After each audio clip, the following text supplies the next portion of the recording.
हमारे काश्तकारों के लिए ये तरीका काश्त नया ही होगा। अगर वो इस तरीका काश्त पर अमल करते हैं तो वो कमाद और कैनोला सरसों की भरपूर पैदावार हासिल कर सकते हैं। 15 सितंबर से लेकर 15 अक्टूबर तक सरसों कैनोला वगैरह की काश्त के लिए मौजू है। 4 या 6 की एक प्लास्टिक की थैली लेंगे। गन्ने की जो बड होती हैं, आंखें जो होती हैं, उसको हम गंडेरी टाइप काटेंगे। एक गन्ने का वजन 2 किलो है। 4000 पौधे हैं आपके 1 एकड़ के अंदर। अगर प्लांट पॉपुलेशन आपने पूरी की है तो इससे 80,000 केजी 1 एकड़ से आपको आसानी से मिल सकता है। 2000 मन। बिस्मिल्लाहिर्रहमानिर्रहीम। अस्सलाम वालेकुम नाज़रीन, AWC एग्री के साथ मैं हूँ आपका मेज़बान ताहिर नदीम। नाज़रीन, जैसा कि आप जानते हैं कि इस वक्त ऑर्गेनिक बुनियादों पर फसलों की काश्त जो है वो फ़रोग़ पा रही है। इस हवाले से शहरियों की और आवाम की, लोगों की डिमांड भी है कि वो उनके लिए ऑर्गेनिक जो सब्ज़ियाँ हैं या ऑर्गेनिक जो अजनास हैं वो दस्तयाब होनी चाहिए। इसके साथ साथ हमारे काश्तकारों में मखलूत फसलों की काश्त भी फ़रोग़ पा रही है और उनकी कोशिश ये होती है कि एक वक्त में 2-2 फसलें काश्त की जाएं, ताकि अगर किसी एक फसल को कोई नुकसान पहुंचता है, उसको नुकसान हो जाता है, तो दूसरी फसल से वो अपने नुकसान को पूरा कर सके। तो आज हम इस हवाले से बात करेंगे कि कमाद और कैनोले को किस तरह हम ऑर्गेनिक खतूत पर मखलूत तरीके से काश्त कर सकते हैं। हमारे साथ मौजूद हैं ऑर्गेनिक एक्सपर्ट मोहम्मद अली ख़ान साहब। तो हम उनसे बात करेंगे कि कमाद और कैनोला की ऑर्गेनिक बुनियादों पर मखलूत काश्त किस तरह की जा सकती है। तो आइए उनसे बात करते हैं। अस्सलाम वालेकुम मोहम्मद अली ख़ान साहब। अस्सलाम वरहमतुल्लाहि वबरकातुहू। बहुत शुक्रिया जनाब ताहिर नदीम साहब। ये जो हम अब टॉपिक है हमारा कि गन्ने और सरसों की, कैनोला वगैरह की मखलूत काश्त, 15 सितंबर से लेकर 15 अक्टूबर तक जो है ये सरसों कैनोला वगैरह की काश्त के लिए मौजू है। ऐसी अक़साम सरसों या कैनोला की जो कम दौरानियों के हों, वो उसको अब रेज़ बेड पर पिकनिक मेथड यानी पायदार कुदरती निज़ाम काश्तकारी के तहत सारे इसकी जो शराइत हैं, इसकी जो ज़वाबित हैं, जिसकी रिक्वायरमेंट है, उसको मद्देनज़र रखते हुए ज़मीन को तैयार करें और 42 इंच का बेड बनाएं वतर की हालत में। इसके बाद बेड बनाने के बाद इसको सरसों या कैनोला जो आप काश्त करना चाहते हैं वो इसमें 6 इंच या 9 इंच के फासले पर आप इसका चौपा लगाएं और इसको अब ये ऐसी वैरायटी काश्त करें जो आपकी फरवरी में हार्वेस्ट हो जाएं, ताकि गन्ने की फसल पर इसके असरात ना पड़ सकें। ये भी साथ साथ बता दें कि कैनोला की ऐसी कौन सी वैरायटी है जो हम इस वक्त काश्त कर सकते हैं। मतलब कि मुख्तलिफ इलाकों में मुख्तलिफ कहते हैं हमारे जो महकमे उनकी मुख्तलिफ सिफारिशात हैं कि आप फ़लाँ इलाके में जनूबी पंजाब में ये काश्त करें, सिंध के इलाकों में ये काश्त करें, अपर पंजाब में ये काश्त करें। तो अपने इलाके की जो मौजूद वैरायटी हर काश्तकार को पता होता है, तो उसके मुताबिक वो उसको काश्त करें। तो अब दूसरी बात ये थी कि आपने कमाद किस तरह काश्त करना है। सरसों तो आप काश्त कर लेंगे सितंबर में या अगस्त के शुरू पहले 2 हफ्ते में। तो इसका कमाद काश्त करने का तरीक़ाकार ये होगा कि हम 4 या 6 की एक प्लास्टिक की थैली लेंगे और इसकी जो गन्ने की जो बड होती हैं, आंखें जो होती हैं, उसको हम गंडेरी टाइप काटेंगे। उसे एक बड चिपर भी इसका आता है। हाँ जी, बिल्कुल। बड चिपर आता है, उसके ज़रिए गन्ने की जो है हम आँख निकाल के उसको काट कर उसको बड में हम और मीडिया जो हम थैली में भरते हैं, ये नहर की बल मिट्टी है वो भर लें। इसके साथ कुछ गोबर मिला लें, कलर वाली खाद मिला लें, कुछ कंपोस्ट मिला लें, वो इसमें कर लें। तकरीबन 1 एकड़ में ये 4000 पौधे लगेंगे, जिस तरीके से मैं बताने जा रहा हूँ आपको। यानी कि आप ये कह रहे हैं कि जिस तरह हम प्याज वगैरह की पनीरी तैयार करते हैं या धान की पनीरी तैयार करते हैं, तो इससे मतलब थैलियों में गन्ने की भी पहले पनीरी तैयार कर ली, उसके बड को मतलब उन थैलियों में लगा लें और उसकी पनीरी बन जाए तो उसको। तो ये थोड़ा सा बता दें कि ये जो पनीरी है इसको कितना पीरियड देना पड़ेगा इसके। मैं थोड़ा सा इसके कहता हूँ नर्सरी लगाएंगे। सब पनीरी और नर्सरी में थोड़ा फ़र्क आ जाता है। इसकी हम नर्सरी ग्रो करेंगे थैली के अंदर। पनीरी तो ज़मीन के अंदर लगाई जाती है, नर्सरी जो है वो थैली के अंदर लगाई जाएगी। तो इसमें आप बड को जो मीडिया ये भल मिट्टी और ये कलर मिला के इसका थैली भर लें और उसमें ये पौधे तैयार कर लें। और ये तकरीबन 60 दिन के बाद आफ्टर 60 डेज़ जो है ज़मीन के अंदर जो है, जैसे उसकी फसल थोड़ी कुछ कर जाए सरसों की, उसके बाद ये आज अगर हमारी तारीख़ है तकरीबन 20 तारीख़ है, 20 सितंबर है, तो 20 सितंबर को अगर नर्सरी लगाते हैं तो 20 नवंबर को जाके हम जो है इसमें हम ये नर्सरी जो है कमाद की उसके सरसों के खेत में, कैनोला के खेत में शिफ्ट कर देंगे। तो इससे फ़ायदा आपको ये होगा कि क्योंकि सरसों की जो फसल होती है उसका पीरियड जो है फरवरी में ख़त्म हो जाएगा, वो बर्दाश्त के काबिल हो जाएगी उस वक्त तक, क्योंकि गन्ने की जो फसल होती है, गन्ने की जो पौधा होता है उसका सर्दियों में वो ग्रोथ कम करता है और उसका हुजम भी इतना ज़्यादा नहीं होता और उसकी काफ़ी सारी स्पेस जो है वो फील्ड की जो खेत की है वो खाली होती है। तो इस स्पेस को यूटिलाइज़ करके हम एक फसल सरसों की अच्छे तरीके से हासिल कर सकते हैं। जैसे फरवरी का मौसम आएगा आपकी ये सरसों की फसल आपकी हार्वेस्ट हो जाएगी और इसके बाद कमाद जो है वो अपना कद करना शुरू कर देगा।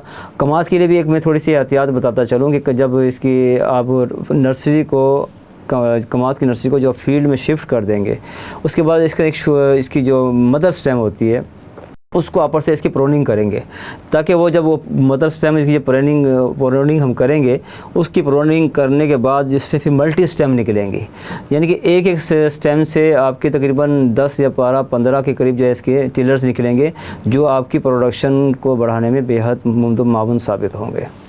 ये अब जब हम इसकी मखलूत काश्त करते हैं कैनोला की और कमाद की, तो कमाद का पौधा तो ये टिलर बनाता है ना, इसकी तरह जैसे गंदम का पौधा टिलिंग बनाता है, इस तरह ये भी तो टिलर निकालता है। तो इसके जो टिलर पर तो इसके कोई मुज़र असरात नहीं पड़ेंगे? देखिए बात ये होती है कि ज़मीन अगर ताकतवर होगी तो टिलिंग ज़्यादा होगी और क्योंकि सरसों जो है नाइट्रोजन फिक्सिंग प्लांट है, ये कुदरती तौर पर यूरिया हासिल करता है, ज़मीन को ये अच्छा करता है और कमाद या सरसों जो है ये तो निस्बतन कम कराठे रकबे होते हैं, उनमें भी आसानी से अच्छे तरीके से अच्छी फसल देने की सलाहियत रखते हैं। तो इसलिए सरसों जो है ये नाइट्रोजन फिक्सिंग प्लांट होने की वजह से ये ज़मीन को बनाता भी है फलीदार, क्योंकि फलीदार फसल है ये, तो ये ज़मीन अच्छी भी होगी। इसके साथ साथ ये कि आप फसल भी लेंगे और इसकी जो असरात वो कमाद की फसल भी पड़ेंगे। तो मैं इसको बताना चाह रहा था कि इसमें जो हम कमाद के अंदर जो प्लांट पॉपुलेशन है वो आपको मैं थोड़ा सा तफसील से बताता चलूँ। आपको बेड बनाया आपने 3.5 फुट का 42 इंच का, 18 इंच की इसकी फरोज़ होगी इसकी, यानी कि पानी का जो चैनल वाटर चैनल होगा वो 18 इंच का होगा। इसमें आपने प्लांट टू प्लांट साइज़ जो है कमाद में 2 फुट रखना है और लाइन टू लाइन जो है इसका फासला आपने 5 फुट रखना है। तो 1 एकड़ में तकरीबन ये 4000 पौधे हम ट्रांसप्लांट करेंगे नर्सरी के ज़रिए। तो इसमें देखेंगे आप, इससे फ़ायदा ये होगा कि गैप जो है आपको अच्छा खासा मिलेगा और जितने गैप ज़्यादा होने की वजह से इसकी टिलरिंग ज़्यादा होगी। तो एक मतलब पौधे से इंशाल्लाह ताला बफज़ल खुदा 10 से 15 आपकी टिलरिंग होगी। और इसमें हम जो अब तक हमारे पास इसकी जो रिपोर्ट्स आई हैं, जो हमने फील्ड का विज़िट किया है मुख्तलिफ इलाकों का, उसमें ये चीज़ देखने में आई है कि एक एक पौधे से 15-15 टिलर्स निकले हैं। और इसमें हमने उनकी ग्रेडिंग की है, तो इसमें 10 टिलर ऐसे होते हैं जो मिलेबल होते हैं, जो मिल में जाने के काबिल होते हैं, जो क्रशिंग के काबिल होते हैं। तो ऐसे टिलर्स 10 के करीब होते हैं। आप का तकरीबन 1 एकड़ में गन्ने का जो है ये फसल में 4000 पौधा लग रहा है और हर टिलर से, हर पौधे से आपको 10 गन्ने जो हैं वो हासिल मिलेबल मिल रहे हैं और एक गन्ने का वज़न 2 किलो है और 10 गन्ने अगर हों तो 20 किलो जो है पर प्लांट आपको वज़न गेन हो रहा है। और 4000 पौधे हैं आपके 1 एकड़ के अंदर। अगर प्लांट पॉपुलेशन आपने पूरी की है तो इससे 80,000 जो है आपको केजी जो है 1 एकड़ से आपको आसानी से मिल सकता है।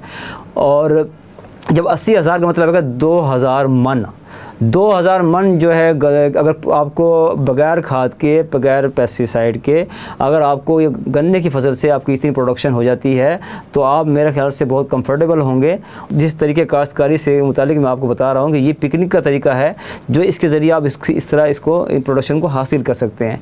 बाकी जो कन्वेंशनल मेथड से हम हम इतनी प्रोडक्शन नहीं हासिल कर सकते। उसमें हमारे अखराजात पेस्टिसाइड के ज़्यादा हो जाएंगे, हमारे आम फर्टिलाइज़र के ज़्यादा हो जाएंगे, हमारी लेबर कॉस्ट बढ़ जाएगी। लेकिन इसमें फ़ायदा ये होगा कि इस सिस्टम के तहत आपके दिन ब दिन ऑर्गेनिक मैटर जो है वो बढ़ना शुरू हो जाएगा।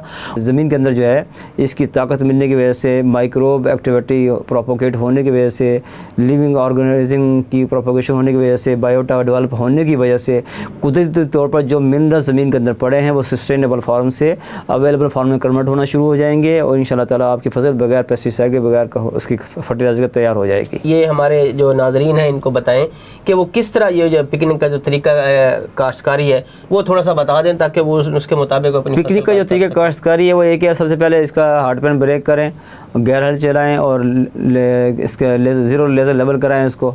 उसके बाद आपने ज़मीन को वाटर वॉश करें, भरवा पानी लगाएं। भरवा पानी के बाद जो है कि ज़मीन को जब बतर में आ जाए तो फिर इसके बाद उसको बेड बनाएं, ताकि ये कि आप ये शिकवा भी न रहे कि जो बतर है वो ज़मीन बेड के जो 42 इंच का जो बड़ा हमने चौड़ा बेड बनाया है उसमें हमारा सीपेज नहीं पहुँच रही, हमारा बतर नहीं पहुँचा, ये शिकायत भी आपकी दूर हो जाएगी इंशाल्लाह।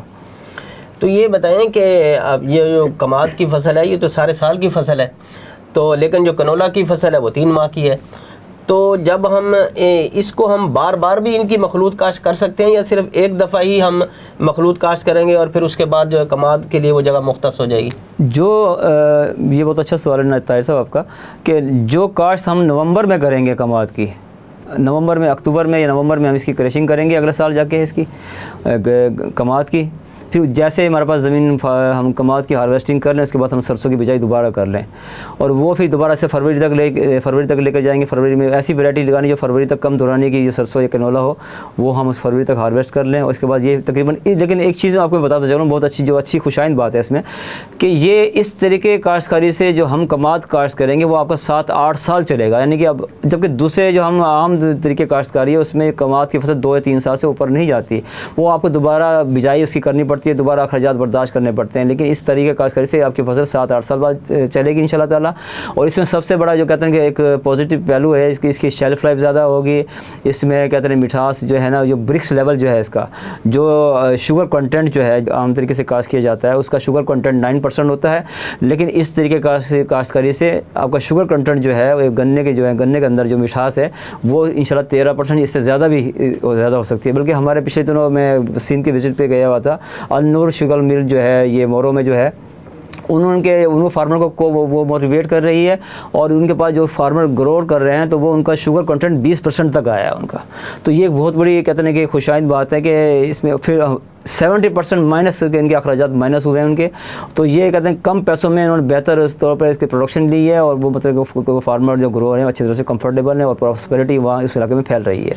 जिस तरह आपने कहा कि ये कमाद की फसल है, इस तरह काश्त करने से लंबे अरसे तक चलती है, तो क्या जो इसकी पैदावार है ये लंबे अरसे तक एक जैसी ही रहती है या वक्त के साथ साथ कम हो जाती है या बढ़ती है, क्या सूरत हाल है? पहला साल थोड़ा सा आपका जो प्रोडक्शन लेवल है थोड़ा सा कम हो सकता है, क्योंकि आपको नए होंगे, आप कोई ना कोई मिस्टेक आपसे हो सकती है या कोई पूरी चीज़ें आपको फॉलो नहीं कर सकते। लेकिन आप घबराइएगा मत, क्योंकि जैसे जैसे लिविंग ऑर्गेनिज्म की प्रोपोगेशन होगी, बायोटा की प्रोपोगेशन होगी, तो ऑर्गेनिक मैटर जैसे बढ़ना शुरू होगा तो ये इसकी जो आपकी प्रोडक्शन लेवल है वो इंशाल्लाह ताला हर साल आपका बढ़ना शुरू हो जाएगा इंशाल्लाह ताला। बहुत बहुत शुक्रिया मोहम्मद अली खान साहब। बहुत बहुत शुक्रिया आपका। नाजरीन, आपने कमाद और कैनोला सरसों की मखलूत बुनियादों पर काश्त के हवाले से मोहम्मद अली खान साहब की बातें सुनी और हमारे काश्तकारों के लिए गो के ये तरीक़ा काश्त नया ही होगा, ताहम अगर वो इस तरीक़ा काश्त पर अमल करते हैं तो वो कमाद और कैनोला सरसों की भरपूर पैदावार हासिल कर सकते हैं। आज तक के लिए इतना ही। आइंदा सेगमेंट तक अपने मेज़बान ताहिर नदीम को दीजिए इजाज़त। अल्लाह ने के बाद।